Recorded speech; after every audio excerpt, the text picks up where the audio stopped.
Kami, ovo sam napravio dok Anđi nema. U redu. Fran, dođi ovdje. Slušaj.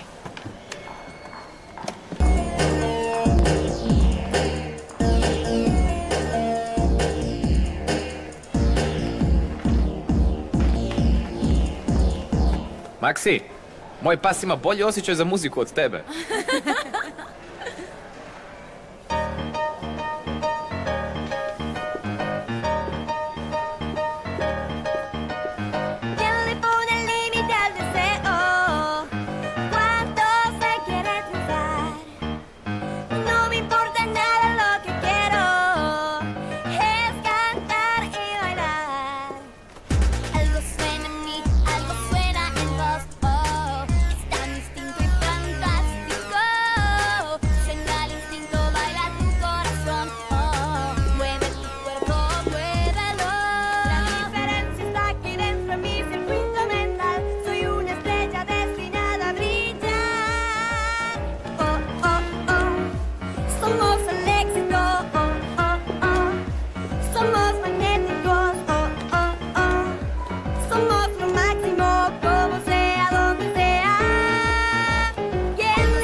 Bog svima, oprostite što kasnim, svi na svoje pozicije. Počinjemo s vokalizacijom. Hvala, Leon. Počinjemo s...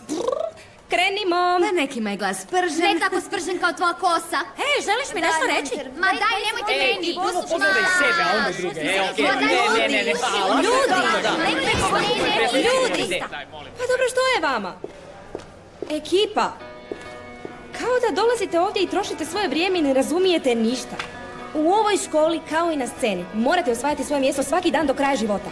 Zato što postoje mnogi puno talentiraniji ljudi od vas koji samo čekaju svoju šansu i zaslužuju je. Bitno je da naučite funkcionirati kao ekipa ljudi. Razumijete? Da, Anđi, razumijemo. Hajde, počnemo s vokalizacijom. Hajde, ovako. I idemo.